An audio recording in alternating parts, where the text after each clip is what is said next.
कहानी प्रेम के बोल। एक गांव में एक मजदूर रहा करता था जिसका नाम हरिराम था। उसके परिवार में कोई नहीं था। दिन भर अकेला मेहनत में लगा रहता था।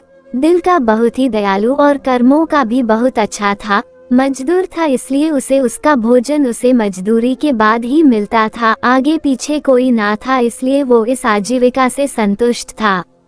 एक बार उसे एक छोटा सा बछड़ा मिल गया। उसने खुशी से उसे पाल लिया। उसने सोचा आज तक वो अकेला था, अब वो इस बछड़े को अपने बेटे के जैसे पालेगा। हरिराम का दिन उसके बछड़े से ही शुरू होता और उसी पर खत्म होता। वो रात दिन उसकी सेवा करता और उसी से अपने मन की बात करता। कुछ समय बाद बछड़ा बैल बन गया। उसकी जो सेवा हरिराम ने की थी उससे वो बहुत ही सुंदर और बलशाली बन गया था। गांव के सभी लोग हरिराम के बैल की ही बातें किया करते थे। किसानों के गांव में बैल की भरमार थी, पर हरिराम का बैल उन सबसे अलग था। दूर दूर से लोग उसे देखने आते थे। हर कोई हरिराम के बैल के बारे में बातें कर रहा था। हरिराम भी अपने बैल से एक बेटे की तरह ही प्यार करता था। भले खुद भूखा सो जाए लेकिन उसे हमेशा भर पेट खिलाता था। एक दिन हरिराम के स्वप्न में शिव का नंदी बैल आया। उसने उससे कहा कि हरिराम, तुम एक निस्वार्थ सेवक हो। तुमने खुद की तकलीफ को छोड़कर अपने बैल की सेवा की है, इसलिए मैं तुम्हारे बैल को बोलने की शक्ति दे रहा हूँ। इतना सुनते ही हरिराम जाग गया और अपने बैल के पास गया। उसने बैल को सहलाया और मुस्कुराया कि भला एक बैल बोल कैसे सकता है। तभी अचानक आवाज आई, बाबा, आपने मेरा ध्यान एक पुत्र की तरह रखा है। मैं आपका आभारी हूँ और आपके लिए कुछ करना चाहता हूँ। यह सुनकर हरिराम घबरा गया। उसने खुद को संभाला और तुरंत ही बैल को गले लगाया।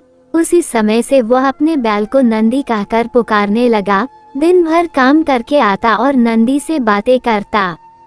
गरीबी की मार बहुत थी। नंदी को तो हरिराम भरपेट देता था लेकिन खुद भूखा सो जाता था। यह बात नंदी को अच्छी नहीं लगी। उसने हरिराम से कहा कि वो नगर के सेठ के पास जाए और शर्त रखे कि उसका बैल नंदी 100 गाड़ी खींच सकता है और शर्त के रूप में सेठ से 1000 मोहरे ले लेना। हरिराम ने कहा, नंदी, तू पागल हो गया है। भला कोई बैल इतना भार वहन कर भी सकता है? मैं अपने जीवन से खुश हूँ, मुझे यह नहीं करना। लेकिन नंदी के बार बार आग्रह करने पर हरिराम को उसकी बात माननी पड़ी। एक दिन डरते डरते हरिराम सेठ दीनदयाल के घर पहुंचा। दीनदयाल ने उससे आने का कारण पूछा। तब हरिराम ने शर्त के बारे में कहा। सेठ जोर जोर से हंसने लगा। बोला, हरिराम, बैल के साथ रहकर क्या तुम्हारी मति भी बैल जैसी हो गई है? अगर शर्त हार गए तो 1000 मोहर के लिए तुम्हें अपनी झोपड़ी तक बेचनी पड़ेगी।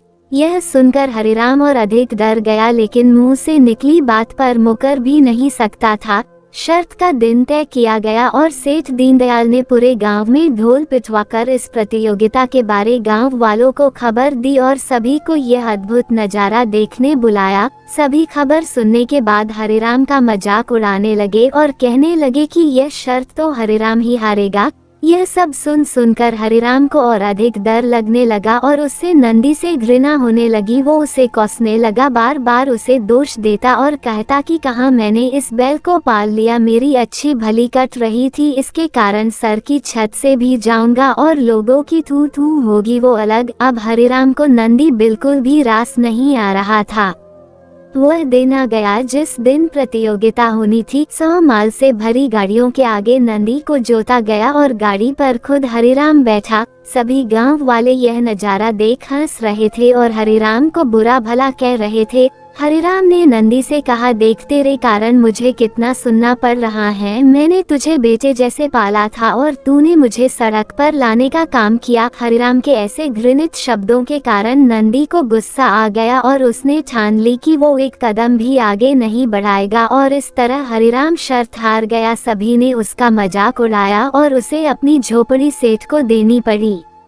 अब हरिराम नंदी के साथ मंदिर के बाहर पड़ा हुआ था और नंदी के सामने रो रो कर उसे कोस रहा था। उसकी बातें सुन नंदी को सहा नहीं गया और उसने कहा, बाबा हरिराम, यह सब तुम्हारे कारण हुआ। यह सुन हरिराम चौंक गया। उसने गुस्से में पूछा कि क्या किया मैंने?